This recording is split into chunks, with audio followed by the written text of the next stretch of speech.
So last video में हमने देखा था एक सॉलिड स्फीयर के कारण फील्ड,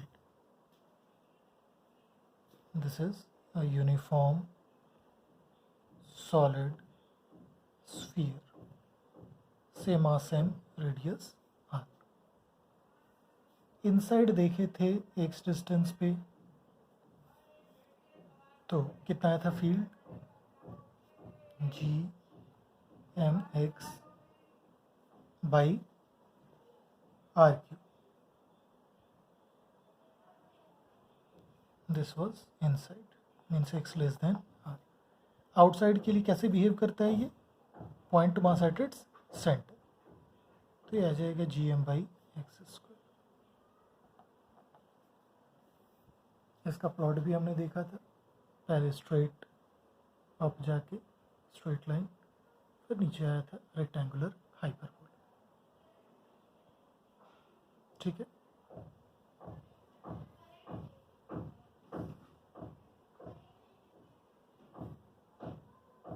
चलिए क्वेश्चन ही देखते हैं।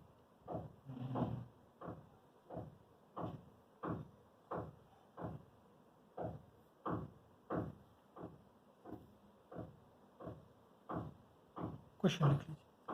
A narrow tunnel is dug along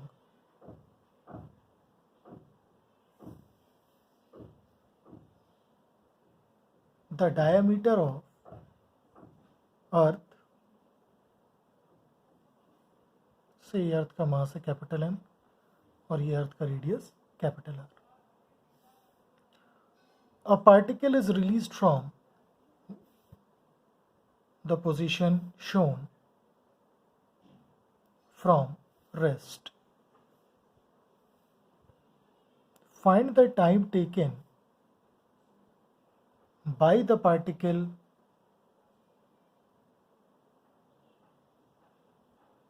to move from A to O.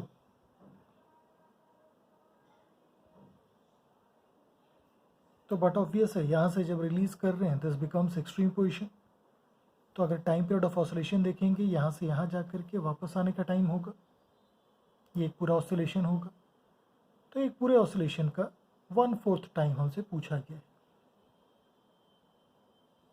ठीक है, जब ये एक्स डिस्टेंस पे होगा सेम पार्टिकल, तो इस पे फोर्स कितना लग रहा होगा, force is equal to field हो जाएगा G M X by R cube into mass of particle कर दें तो ये फोर्स है, क्योंकि हमने देखा है ये जो ग्रेविटेशनल फील्ड टर्म है डायमेंशनली दिस इज एक्सेलरेशन,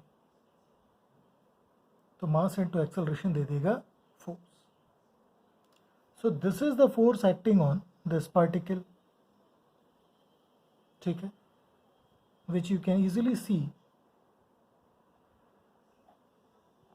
ये के इक्विवेलेंट इंटू एक्स के फॉर्म में आ रहा है, तो टाइम पीरियड कितना हो जाएगा इसका, 2 pi root under of M by K equivalent, ये आ गया 2 pi root under of R cube by G M. So यह टाइम पीरियड, टाइम पीरियड का मतलब कहाँ से कहाँ तक का टाइम, यहाँ से ओ, फिर ओ से extreme, O is the mean position, क्योंकि यहाँ पे देखिए नेट फोर्स ये ज़ीरो कब होगा, जब डिस्प्लेसमेंट एक्स ज़ीरो है, तो नेट फोर्स जहाँ पे ज़ीरो है means centre becomes your mean position. ठीक है, so required time is nothing but 1/4 times the time period, यह आ जाएगा pi by 2 root under of R cube by जी।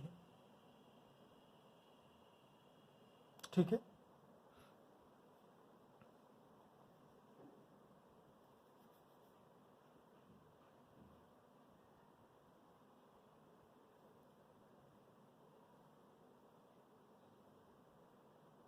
चलिए, this time a tunnel is dug along a chord of earth. ठीक है, ये distance आपको x नॉट गिवन है.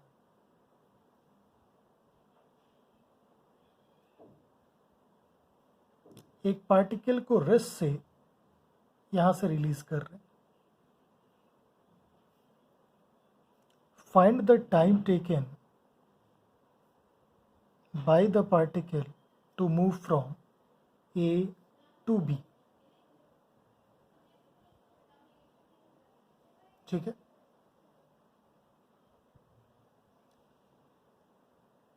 if at all motion comes out to be simple harmonic, तो यहां जब release कर रहे हैं रेस्ट से, ये एक्सट्रीम पोजीशन है.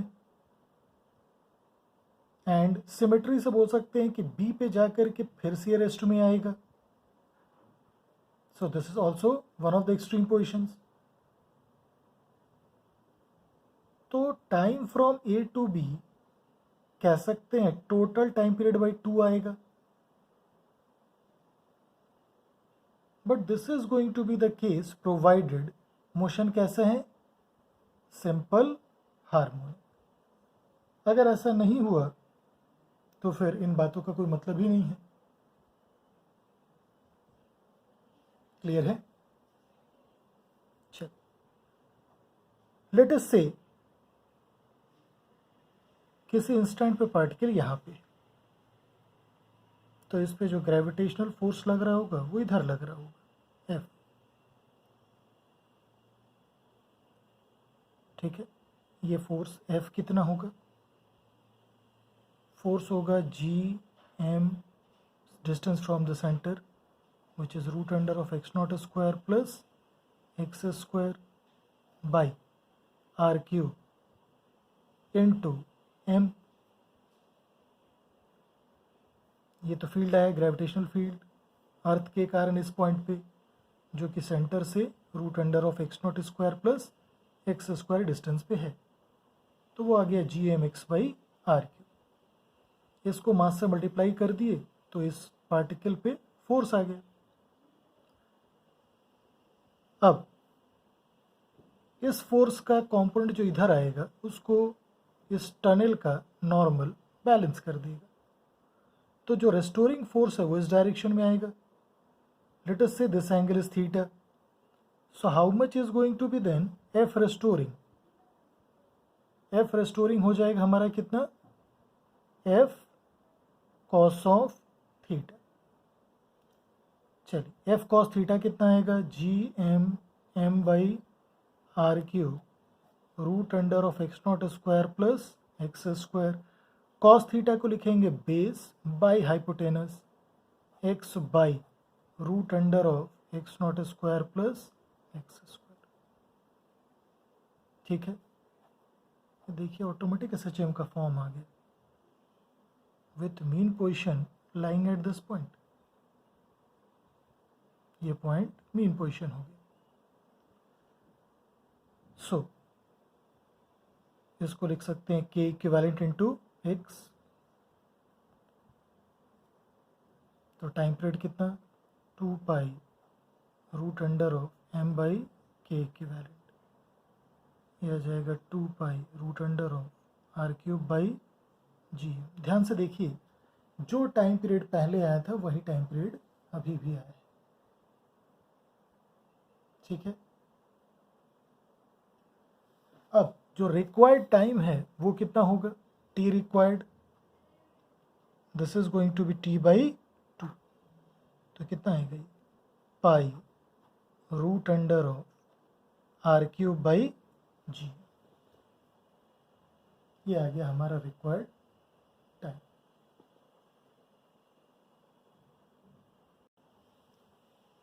चलिए, अब एक यूनिफॉर्म स्फेरिकल शेल के कारण फील्ड देखते हैं.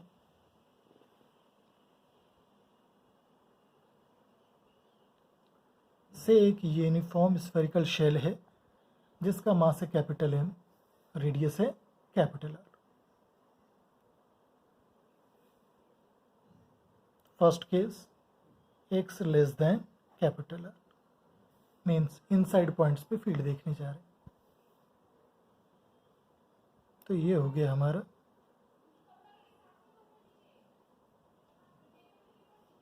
x रेडियस का Gaussian. So what is the value of mass enclosed? Mass enclosed with in the Gaussian देखोगे तो मास यहाँ पे है बाउंड्री पे। इस शेल के अंदर का पार्ट हॉलो है, तो अंदर में कोई भी मास प्रेजेंट नहीं। अगर कोई मास प्रेजेंट नहीं है तो ये जो गॉसियन है ये कितने मास को एनक्लोज कर रहे हैं? 0। Now E into 4 pi x square is 4 pi G into mass enclosed. Mass enclose 0 है तो जो ग्रेविटेशनल फील्ड है इनसाइड वो कितना आ जाएगा? 0। अब हम लोग जानते हैं E होता है माइनस dv बाई dx। तो अगर इनसाइड ग्रेविटेशनल फील्ड 0 है तो जो पोटेंशियल का टर्म है वो आना चाहिए कांस्टेंट। क्लियर है?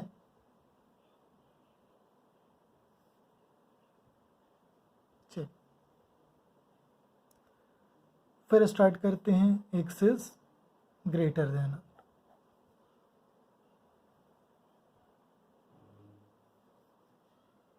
R। x greater than R के लिए हम गॉसियन कुछ ऐसा लिए, इसके बाहर x R से बड़ा।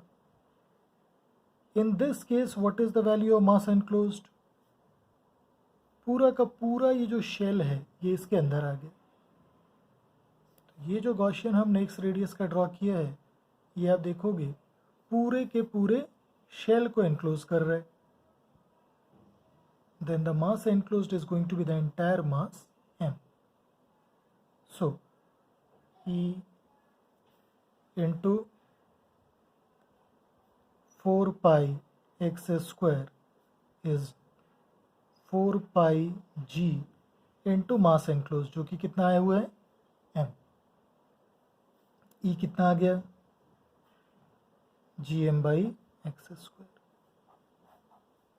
मीन्स आउटसाइड पॉइंट के लिए ये एक यूनिफॉर्म स्फेरिकल शेल कैसे बिहेव करेगा? As if it is a point mass located at its centre. तो भी एक्सिस्टेंस पे जो ग्रेविटेशनल फील्ड है वो कितनी आएगी? gm by x square. ठीक है?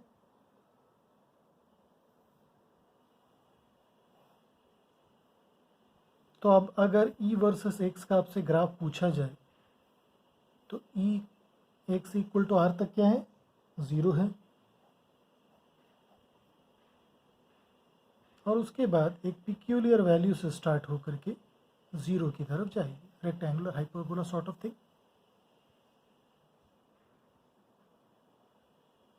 क्लियर है? क्योंकि x जब इन्फिनिटी होगा तब ये ग्रेविटेशनल फील्ड 0 होगा। अब ध्यान रखिएगा जनरली बुक में ये यहाँ पे जो वैल्यू देता है gm बाई आर स्क्वायर ये गलत है, क्योंकि हम लोग देखे थे यहाँ पे जस्ट आउटसाइड का हाफ आता है, mean gm by 2r square अगर एक्चुअली देखा जाए तो। ठीक है, बट इस चीज़ को मेंशन नहीं करते हम लोग। इलेक्ट्रोस्टैटिक्स में भी याद होगा हम लोग शेल के सरफेस पे फाइंड किए थे इलेक्ट्रिक फील्ड, और वो आया था Q by 8 pi epsilon not R square. Means just outside देखोगे शेल के तो Q by 4 pi epsilon not R square, तो उसका जस्ट आधा आता है, क्योंकि इनसाइड 0 है, कंटिन्यूटी नहीं मेंटेन्ड है। क्लियर है? तो ये दिख रहा है कि E इनसाइड 0, x का वैल्यू है ही नहीं, तो E inside for x equal to R भी देखेंगे तो 0 ही आएगा। E outside gm by R square mean surface पे अनडिफाइंड, वही अनडिफाइंड एज इट इज हम लोग छोड़ रहे हैं। तो x इक्वल टू 0 से x इक्वल टू R तक 0 था, फिर एक पिक्यूलियर वैल्यू से जो कि हम लोग बोल रहे हैं gm बाई 2r स्क्वायर, वहाँ से लेकर 0 की तरफ जाएगा। मेंशन बस इसलिए नहीं कर रहे हैं क्योंकि ये जनरली आपसे पूछा नहीं जाएगा। सिलेबस से बाहर की चीज़ है। But in majority of books result जो लिखा रहता है गलत लिखा रहता है, इसलिए उस क्वेश्चन को ना यूज़ करें। GM/R², वो चीज़ भी ना यूज़ करें, ये ध्यान रखें, ठीक है। चल, अब पोटेंशियल फंक्शन हम लोग देखने की कोशिश करते हैं शेल के कारण ही।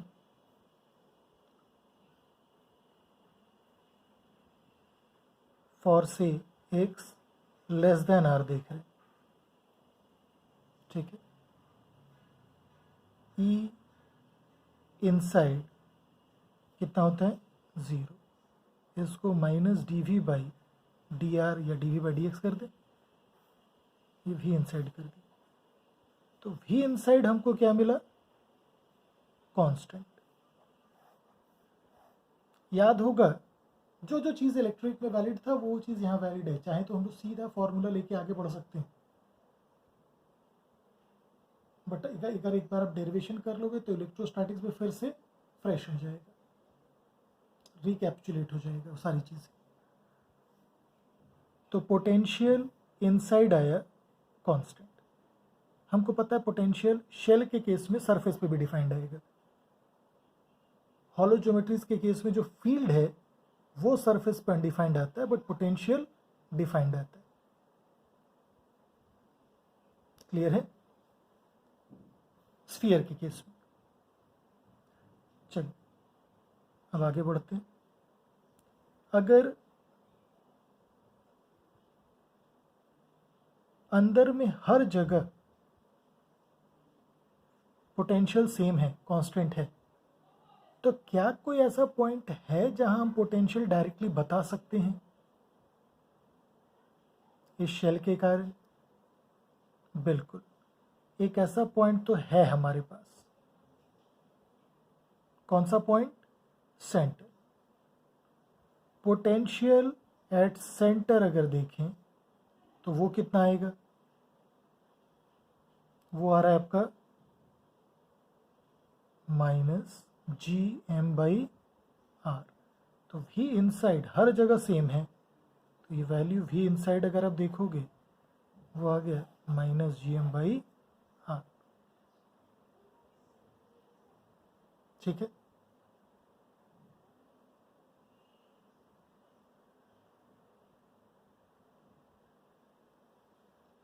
अब पोटेंशियल आउटसाइड की बात करें तो आउटसाइड पॉइंट के लिए कैसे बिहेव करता है, point mass at its centre.